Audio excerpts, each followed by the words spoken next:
Raider Nation. Thank you for joining us on the Only Nation podcast, brought to you by the Raider Ramble. My name is Heidi, but you may know me as Kevlar Prom Dress or even Raider Ladybug. I'm here with Raider Homer and T3 Raider Facts, and we're ready to talk some Raiders football together. Always ready to talk Raider football, and we're just a few weeks away from watching Raider football. Training camps are underway, and I am excited. Let's go. Let's go. All right, today on the show, we've got some updates like we normally do. We've got a new Heidis High Five, Homer Did You Know, Heidi's Hero, and we have a special interview with Lisa Motley from the Las Vegas Convention and Visitors Authority. We would love to hear from you, Raider Nation, so here's how you can get in touch with us. Leave us a message on the Only Nation podcast voicemail line at 904-701-8667. That's 904-701-8667. Or you can also text us at that number. Our email address is onlynationpod@gmail.com, and we can also be found on Twitter and Instagram at onlynationpod. You can also check us out on Facebook and YouTube at the Only Nation Podcast. Be sure to like and subscribe to us on your favorite social media account and podcasting app. Don't forget to send us a message with your name and address, and we'll get some free Raider merch sent out to you. Also, check out our new website at onlynationpod.com. All right, in the latest Raiders news, they have started the real practices at training camp. Yes, that's the padded practices. We're hitting. They're hitting. Gruden's happy. This is what he calls a real practice. Among some of the players that have impressed so far are wide receiver Brian Edwards. He's really impressed. Tackle Sam Young and linebacker Javen White. Yeah, Brian Edwards looks like a beast. Huge. Oh, yeah. He could be the steal of this draft. You know, if it works out, if he stays healthy. Yeah, I'm hearing people saying he's very possibly already the best wide receiver on the team. Whoo. He reminds me a lot of Dez Bryant in his prime. Yeah, I've heard that comparison.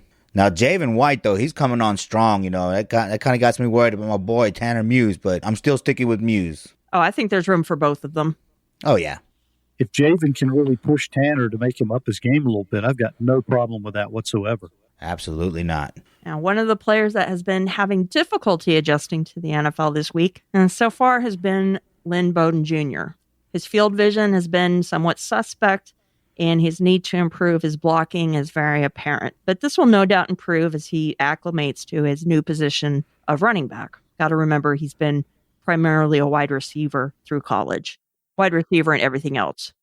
Yeah, Eric Harris gave him a welcome to the NFL hit, pancaked him, so Eric Harris is ready to ball. I'm telling you, that guy, that's his spot. I like that guy. Funny story about Eric Harris. When I went to Oakland, we went to the headquarters in Alameda, and me and my daughter are there, and we're just taking pictures and whatnot, and out walks Eric Harris. And I'm like, oh, man. But I was, I kind of kept my distance. I wanted to get a picture, wanted to meet him, but I couldn't quite remember his name. And so another guy had came out with him, and I said, hey, who's that guy? What's his name again? And he told me the wrong name. I can't remember what name he told me, but it was the wrong name. And so I pulled up. Me and my daughter went ahead and just got in the car, and then we were driving off. But I stopped to wave hi and say, "Hey, how you doing? Good luck this year." And the same guy that told me his wrong name backed into me in a rental car. Ooh, lots of fun. He said, "My name is Ron Mexico." Okay. So did you get Eric Harris as a witness? No, we ate it, we just got out of there. But that way, yeah, it was it was a weird situation, but it was cool to run into a player outside of the Alameda headquarters, though. Trying to literally run into one. Look, see, you've been hanging out with Raider Homer. Feisty little guy he is. All right, as of last week, on August 12th, tight end Darren Waller celebrated 3 years of being clean and sober. Congratulations. It's very hard to do. I like to drink, so congratulations, Darren. We are proud of you. Great job. So, yeah, that's special. And I can see how his music really helps him with that, because you got to be able to channel all that energy and that anxiety that you would get, trying to quit something that you're used to doing. And check out Darren Waller's music on YouTube and whatnot, Raider Nation. Show him some support. Yeah, he's got some skills. I mean, I haven't really checked it out. I guess I need to check it out myself, but I do remember his music on Hard Knocks. And well, it's not my style of music, but from people who are into it, their opinions of him are actually pretty positive. Yeah. All right, Tom Flores was named a finalist as a coach nominee for the class of 2021 Pro Football Hall of Fame. Get him in there. He needs 80% still, but get him in there. You know, it's about damn time for him to get in there. And here's my shameless plug for the week, Raider Nation. I interviewed Tom Flores on my show, Monday Nights Live, on my YouTube channel, and you can check it out. It's listed under Monday Nights Live, the Santa Maria Parade Edition. That's where Polo Rodriguez, he has the Santa Maria Parade, which we've talked about going on this channel. Unfortunately, it got canceled again, but he will be going back to that. But you can go and meet Tom Flores in person, and I was looking forward to that. So you can check that interview out at the Raider Homer channel on YouTube, and it's under Monday Nights Live, the Santa Maria Parade Edition. The original Sanger Banger. Yeah. Oh man, yeah. Polo's so proud of that. He's like, make sure you tell him about Sanger Bangers. I was like, all right, Polo. And then, man, yeah. Oh man, thank you so much, Polo. I really appreciate it. It was my privilege to interview him on my channel. I lived about 10 miles from Sanger for about the last 20 years. That's right. I remember you telling me that. Yeah, so very familiar to me. In other news, the Raiders this past week signed Dayton Jones. Drafted in the first round by Green Bay in 2013, he was one of only 4 rookies to appear in all 16 games. He was converted to outside linebacker in 2015 and continued playing the position through 2016. He left the Packers to join the Vikings in 2017, but then was released in September during week 1 of the regular season after being placed on injured reserve with a shoulder injury. Since then, he's had short stints with 4 other teams: Detroit, San Francisco, Dallas, and Jacksonville. So good luck to Dayton Jones. Sounds like an MMA fighter. Dayton Jones. Oh, man, that's a great call. Can you say Raider Homer like that? Raider Homer. Awesome. There we go. We finally got Mad Max Crosby back. He's off the COVID-19 non-football injury list. We also got back Rod Smith. So now we have no players on the COVID-19 non-injury football list. Now, to take advantage of that or to receive those 2 players back, we had to let somebody go, so we had to let Ken Crawley go. But I was not sorry to see him go. He was not that great. Yeah, I didn't even know who he was. I was like, what? Okay, yeah. You know, yeah, there's a lot of guys out there that, you know, they're not going to make it. You know, they're getting burnt out there. Looking at some of the film, you know, coming out of the training camp, it's like, whoa, man, either our wide receivers are really that badass or our DBs aren't so good. But I like what I see from Arnett. But except for, you know, that one interception he had, I have to say one thing. He had the arm bar out. They will call that in the NFL. Yeah, that was one argument that I've seen against it, that it was totally a flag all the way. But yeah, give them some confidence. I've been seeing some of the quarterbacks in camps around the NFL, and a lot of the receivers are giving up on balls, so they are throwing a lot of interceptions, and the receivers are getting off the ball quick, but not running all the way through. So a lot of the quarterbacks are throwing quite a few interceptions. Yeah. Well, another thing about that play is Ruggs needs to learn to play through that. You know, you got to be able to get that arm down and get to the ball. You know, so hopefully he's working on that. Now, I remember a preseason year or 2 ago where some dude named Patrick Mahomes threw like 7 interceptions in one day. Right. Yeah. That wasn't too indicative of how that year went. Who's that? Some dude. He played for a team. They wear red. Just stop there. Oh no. Yeah, no. I don't even remember the name of the team. McDonald's. Yeah, the Ronald McDonald crew. With the Kool-Aid Man as the head coach. All right, and that brings us to a very important segment, Heidis High Five. Okay, here is this week's version of Heidis High Five. Number 1, no more guys to report on the COVID-19 non-football injury list, so keep our fingers crossed. We have the return of Mad Max Crosby and Rod Smith. Now, that bodes well for the team. They're hungry and they want to win, and most importantly, they're unified. So you won't see any of these guys trying to sneak a girl into the team hotel. This Raiders group is all about team, and I like what I see. Absolutely. Number 2, Tyrell Williams is coming back from a nagging foot injury, and so far he looks pretty good. Despite the injury last year, Williams managed to fight through the pain and start in 12 games, totaling 42 receptions, 651 receiving yards, and 6 touchdowns. Plantar fasciitis injuries can linger without a specific timetable for recovery, but a restful offseason has Williams feeling back to full strength and ready to hit the 2020 season in stride. I feel a lot better. I feel 100%. I'm excited and I feel fast. I feel back to myself. I'm glad to feel that way finally and kind of past that. The trouble with foot injuries is that there isn't one treatment that necessarily works better than the rest, and as cliche as it sounds, time is the ultimate remedy. Williams' gradual return to being 100% started toward the end of last season, but he's unable to pinpoint exactly what he did to relieve the pain. It took a while, took pretty long time into the offseason to finally start feeling better, he said. Here's hoping for a continued productive camp and beginning to the season for number 16. Number 3. Now, last week I started revealing camp overachievers and underachievers. So originally this week I was going to go with Malik Collins from an overachiever, but instead I'm going to eat some humble pie and reverse the feel from last week and give some props to a guy who's been having a really nice camp, and that is third-year defensive end Arden Key. If he can continue to step it up and work his way into some of Coach Marinelli's rotations, I will be the first one to admit that I was wrong. If he could prove that the Raiders don't need Jadeveon Clowney, I'd be okay with that. So good on you, Mr. Arden Key. And number 4, for my camp underachiever, I was originally going to go with Kendall Vickers, second-year pro defensive end out of the University of Tennessee, but called an audible. After the last couple of practices, I'm changing up the script. Marcus Mariota, who I've already listed as a camp overachiever, now drops to underachiever. He's just had some bad practices. Part of that may still be recovering from injury, but whatever the case, you have to read this as the fact that this team is clearly Derek Carr's. My other underachiever is a guy that we just haven't seen out on the field, but who we desperately need, and that's offensive tackle Trent Brown.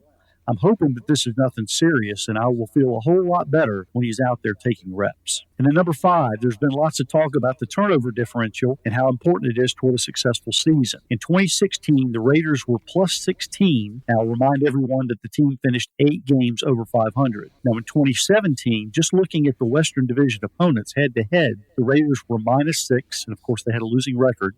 In 2018, the Raiders were minus 4. They had a losing record, though not as bad. And then last year, the Raiders were minus 1 and finished just below 500. So don't look at the total turnover differential, but mainly how the Raiders do against their division opponent. That seems to be an accurate barometer of how they'll do on the season. And that is this week's version of Heidis High Five. All right. Thank you, T3. I can really relate with Tyrell Williams. That plantar fasciitis is miserable. I remember I developed it one year, and I don't know what I did to get it better either. You know, I had to go to the podiatrist and everything and had to wear inserts and just use a lot of rest and always make sure that I walked with shoes, even though I was in the house, et cetera, et cetera. And I was very lucky in that I got over it in about 4 months, which apparently is pretty good. I remember when Darren McFadden had that back in the day, and it took him a long time to recover from that. Oh, yeah. McFragile. Yeah. That's what we used to call him here in Austin. It's a miserable thing to have. Just a few things for me on Heidi's High Five, the best segment of the show. Crosby coming back. I think that bodes well for the season this year. Of course, there is some issues, as far as maybe some heart conditions that they're doing research on. So, it's still risky to be playing this season, but the players coming back shows that, this season can continue on and we should, hopefully go to the Super Bowl. So I like that they came back. Now, the underachiever, Marcus Mariota, that's what I'm saying, y'all. Slow your roll on the Mariota thing. If you read articles out there, they read a lot like Derek Carr, except that Derek Carr was able to come back from injury much quicker, and he was able to pick up playbooks a little bit faster. And then, of course, you hear coming out of the training camp reports of Mariota throwing balls in the ground. That's something that we can't have. Derek Carr is a good quarterback, so just stick with it, stay true to it, Raider Nation, because look, if John Gruden did not believe in Derek Carr, he would trade him just as fast as he traded Khalil Mack. But with that being said, I think Marcus Mariota can still contribute inside the 5 in the red zone, running the RPOs, with the 3 tight end set, and then if he gets into a little bit of a sticky situation where they're stacking the box, you can see Darren Waller maybe motioning out to the wide receiver position, and then you feel a little bit more comfortable with Mariota just dropping back and trying to run around the corner. But, he's going to be a solid backup, but he's not taking Derek Carr's spot. And then the turnover differential, hey, Gruden said it. We need the defense to get the ball back and give us a short field. That's very important. And I appreciate your research there, T3. I appreciate that very much. That's a nice little tidbit there. There we go. And all I can say is I am cool with Derek Carr as long as he doesn't throw the ball into the ground on 4th down. Oh, man, Captain Jack hates that. Oh, God, he gets going on that. See, my dog's very upset over it, too. Listen to her. She's distraught. Good doggy. Are you done, Jean? Are you done? Okay, good girl. And that brings us to our interview with Lisa Motley. Las Vegas is the Raiders' new home. While fans won't be in attendance inside the actual stadium this year, there's still plenty to know about the city. Whether you live there or have never even been able to visit, our guest today has some insight to help any fan make the most of their new Raiders experience when they arrive. I'd like to welcome the Director of Sports Marketing for the Las Vegas Convention and Visitors Authority, Lisa Motley. Thank you for joining us, Lisa. Thank you, Only Nation, for having me. We're very grateful that you took the time out of your schedule to join us. Thank you. I'm always excited to talk about Las Vegas. All right. My best friend lives there, so I'll be there later this year. Be sure to look me up. I'd love to meet up with you. Okay, sounds good. All right, Lisa, could you describe for the fans the main function of the Las Vegas Convention and Visitors Authority? Sure, I know it's a mouthful. So the Las Vegas Convention and Visitors Authority is responsible for driving tourism to the destination and promoting Las Vegas as the premier destination for both leisure and business destination travelers. So really, I think you've probably all heard the term heads and beds in the past. So that's really what we're responsible for. We are funded by a hotel room tax, which is the tax that you will pay if you are staying at one of our hotel properties. We do not receive all of that money. We just get a small portion of it.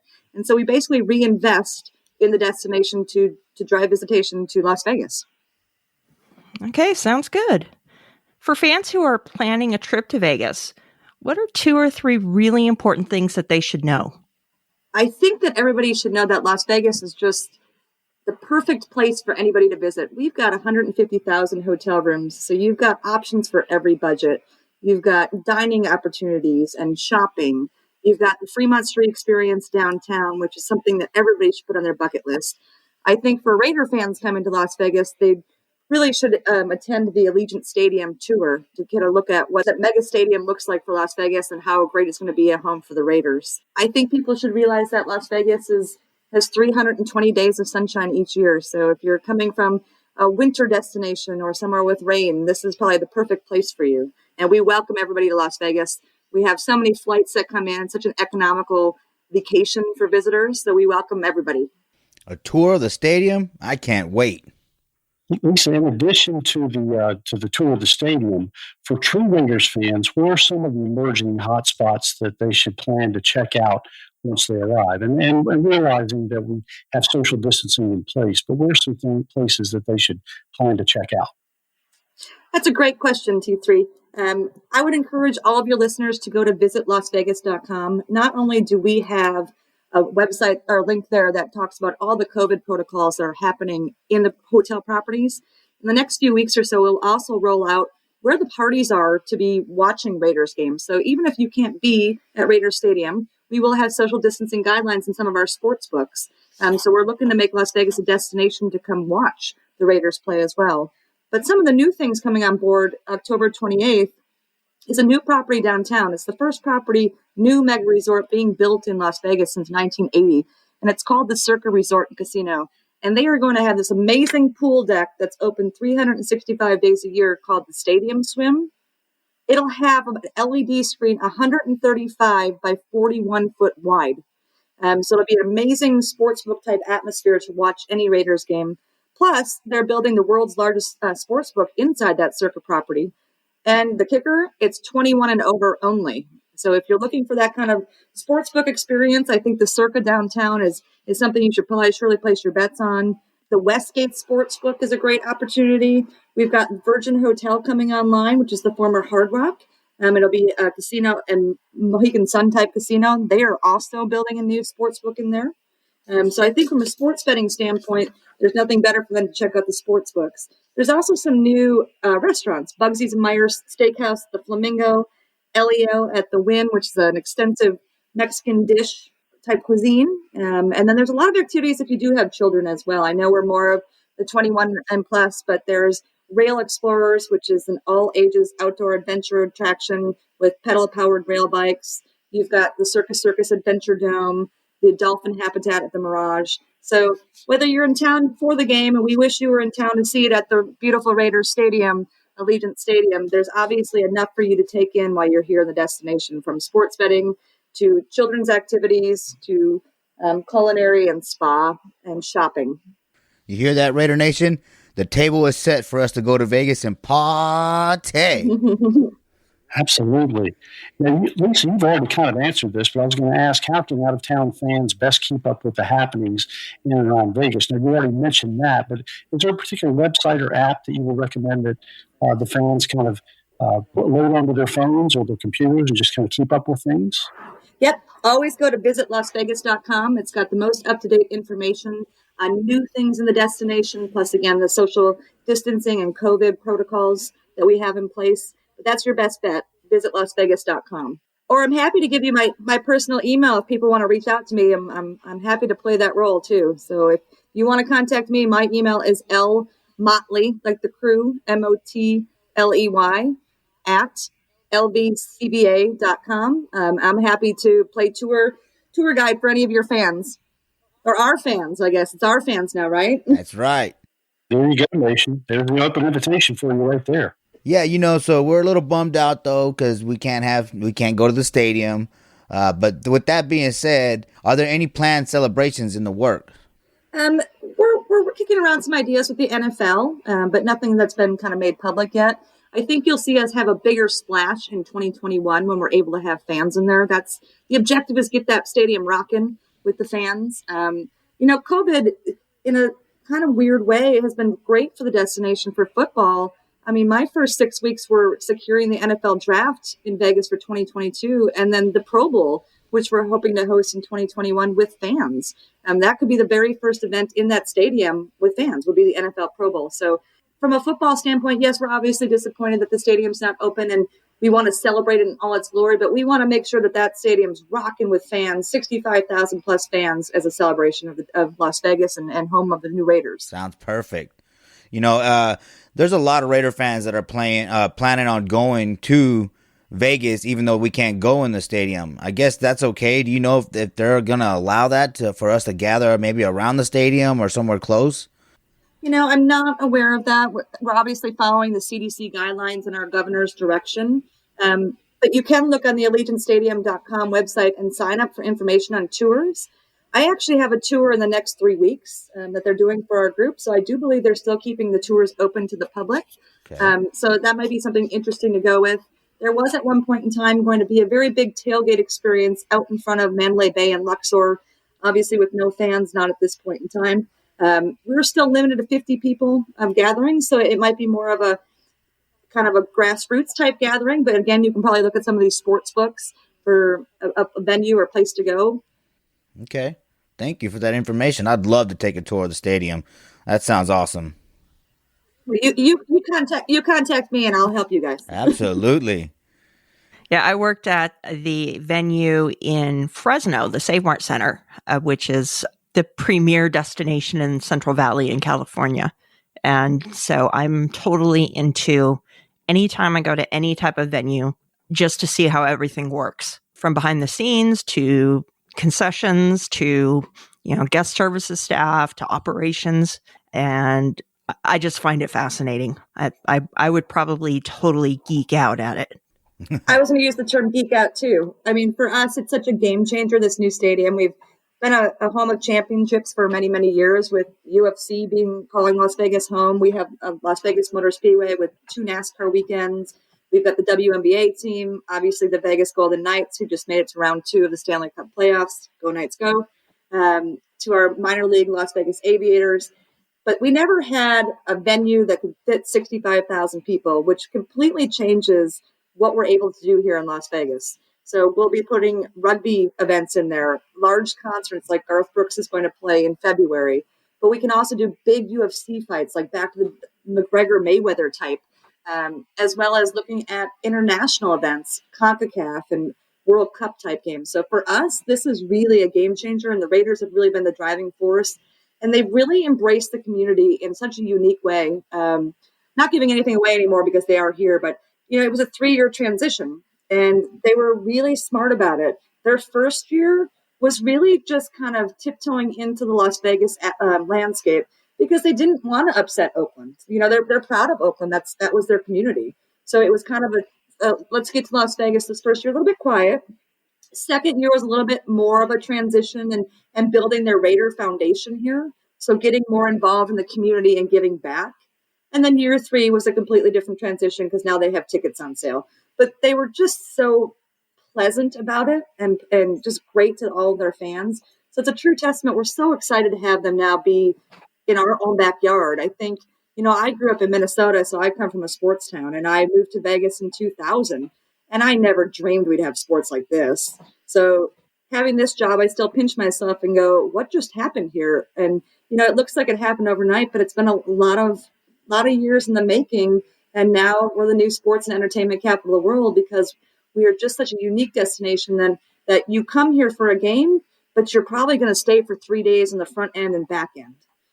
So that's kind of the uniqueness of sports for Las Vegas, where, if I lived in Minneapolis, I'm just probably going to go to the game, or I might fly in to see my team, but not stay. But if I'm going to come to Vegas to see the Raiders play, I'm going to stay and enjoy myself. So this is pretty fun for the destination to wrap our arms around. And then again, landing the NFL draft for 2020 obviously it didn't happen the way we liked it to, but to get it back in 22 and then the Pro Bowl, which leads the way to obviously, hopefully the Super Bowl at some point in time. This all came about because of the Raiders. So we're so thankful for that and for all of the Only Nation fans out there. And Lisa, I have to tell you too, Mark Davis has been clowned on a lot by pundits around the country, but he seems like in the short time that you all have been associated, he's already become a really, really big steward and a great stakeholder within the community. What they have done for the construction workers, they put so many people back to work, and they would celebrate every milestone and bring meals out to them and celebrate with their families. So yeah, in that standpoint, the construction workers, but look at all the jobs that this new stadium is going to mean for the destination. So yeah, it's obviously an economic driver for us for tourism, but all the economic drivers lead to a better way of life for us in Las Vegas. And we love it here. So again, yeah, he's been a great steward to the community and again, creating jobs and economic development for us. And UNLV now gets to play at the new stadium. So that's a game changer for us for recruitment on the education level. So yeah, great steward for the destination. And we're really happy to call him one of our own. I'm stoked. I'm excited. You got me ready to go to Vegas. I am too. Please. I think you have a podcast here that's already ready to do a tailgate there. Oh, yeah. And, the Raider Nation travels well. So get ready. We're going to be there. And to find out that we're going to possibly have the Pro Bowl and then the draft back-to-back, man, that's stoked. Because I didn't hear anything about the Pro Bowl. So did y'all guys hear anything about the Pro Bowl? I've heard rumblings of it. Oh, I heard the possibilities of it, yes. I haven't heard anything about that. So that's news to me. I'm excited. I can tell you I work about 20 hours a week on it. It's official. It's been announced. Yes. So, yes. So we're just hoping it has fans and that the season kicks off and continues on. And we just continue to find a way to exist with this unfortunate thing that's happening in the world. If y'all land the Super Bowl, do you have any idea when that would be? Or is that just kind of still up in the air? Yeah, it's been speculated that 25 would be our first year because it's been assigned out prior to that. Okay. That's kind of the year we're looking at. And then, for bigger events too, I know that you probably all are aware that NCAA, the Supreme Court, ruled in our favor that they could do sports betting all over the country, which meant we can now bid on NCAA events. So we've put in for over 110 events between 2022 and 2026. And then the first Final Four that would be available will be 2027. So again, that would be held at the Allegiant Stadium, home to the Raiders. So that's just been so great for us. Way to go, Mark Davis, working with the city of Vegas and creating some fun and exciting times over there. This whole association is just magic. Yes. Okay, what other information would you like the authority to share with the fans? Just that we welcome you. We would love to have you here in the stands live and in person. We know you can't do that, but we do welcome you and ask you to come out into the sports books and show support for the Raiders throughout this season. Come to the Pro Bowl, hopefully, if we've got fans in the stands. Just know that we want Vegas to be your new home and you to feel welcome here. And we are happy to have you at any time, but can't wait for the 21 season as well so we can get you fans in the stands and get those Raiders into the Super Bowl. So if you have any need any information, please do visit lasvegas.com. But again, just win, baby. Just win, baby. I love it. Just win, baby. All right. Sounds good, Lisa. Thank you so much for your time today. All right. Thank you, guys. Let me know if you have any other questions. All right. Sounds good. Thank you so much. We appreciate it. Please do look me up when you come and we'll get you on a tour. All right, cool. Absolutely. Sounds like a date. Will. Yeah. All right. Thank you very much, Lisa. We really appreciate you coming by and sharing your wisdom. Man, I am stoked. The Pro Bowl and then the draft. Man, Raider Nation, get ready to travel because it's going down in Vegas. All right, so Raider Nation, give us a call at 904-701-8667. Tell us what you think about the draft and the Pro Bowl back-to-back in Vegas. And make sure you get in touch with Lisa to get to one of those tours, man. That was a nice little interview. So, hey, Homer, did you know? All right, now, I want it to be said that this segment is in honor this week of Coach Tom Flores, who has once again been named as a finalist for the Pro Football Hall of Fame, perhaps the most famous Hispano-American Raider, if not all NFL teams, who is not in the Hall of Fame. Now, of the many Hispano-American NFL players born in any Hispano-American or Latin American country outside of the U.S., and so far that collective total is 45, only 3 have made it to the Pro Football Hall of Fame. One was Tom Fears, who was a receiver with the Rams in the 1940s and 50s. He was born in Mexico. One was Steve Van Buren, the running back for the Philadelphia Eagles during the same time period. He was born in Honduras. Do you know who the third player was? I will give you a hint. It's a Raider. No. The third player on this list is former Oakland and Los Angeles Raider Ted Hendricks, who was born in Guatemala in 1947 and is one of only 2 NFL players ever from that country of origin. And on this particular list of 3 players, he's the only player with more than 2 NFL championships on his resume. And that is my version of Homer Did You Know? T3 with the deep cut, man. Dude, your research is great. I love it. That's cool. That's awesome.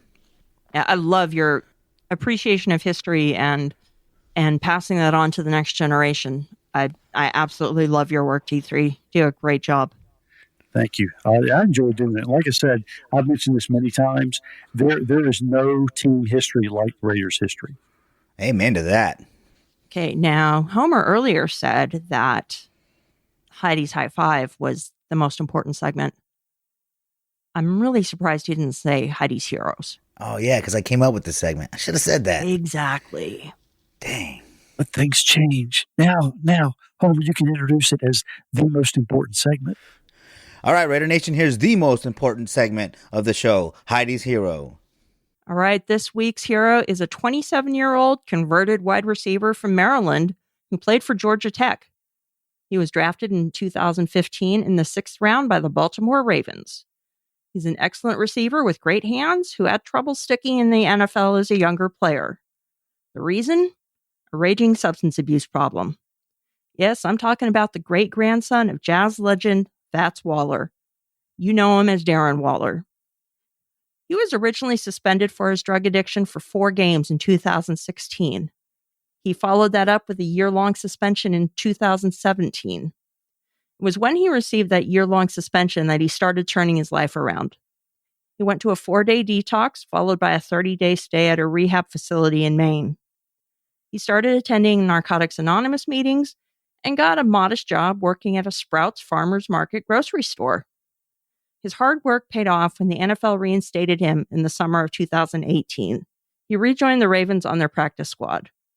Later that season, the Raiders played the Ravens, and our coaching staff took notice of him during pregame warmups. The Raiders had him signed to the active roster a couple of days later. Since then, Waller has been phenomenal for the Raiders. However, he knows that sobriety comes first. Thanks to that focus on his foundation of life, he celebrated 3 years sober last week on August 12th. He knows that staying clean is a daily battle. Knowing that, he keeps it as his focus. This makes him a Heidis hero. Again, congratulations, Darren Waller. I know how hard it is to walk away from substance abuse, So congratulations, brother. Every day is a day. We're so, so proud. Keep the journey going. Yeah, it's definitely something that I can relate to on a personal level, very personal level. So every day is a victory, one day at a time. Keep it up, Darren. Amen. Okay, thanks again to our listeners for joining us on the Only Nation podcast. And this week, Raider Nation, we heard from you.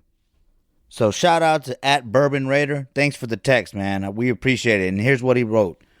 Another great episode as always, guys. Just wanted to say thanks for providing #Raider Nation with awesome content, solid topics, and great chemistry between the three of you.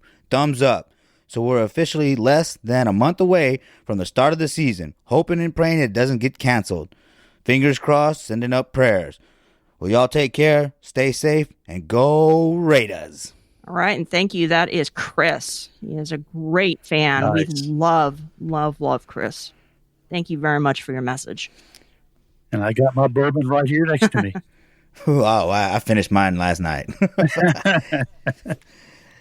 All right, so Raider Nation, we want to hear from you at 904-701-8667. You can leave a voicemail or send us a text message to that number.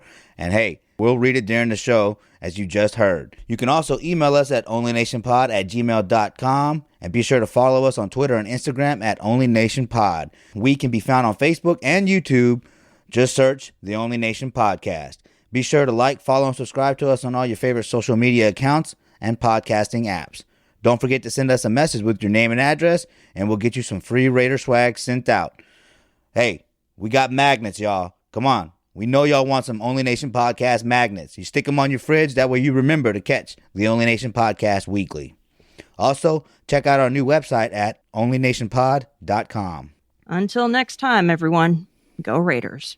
Go Raiders. All right, let's see if I can do this without sounding like Scooby-Doo. Raiders! Nah, still yeah, Scooby-Doo, yeah, man. you're still Scooby. It's all right. I'll be Shaggy.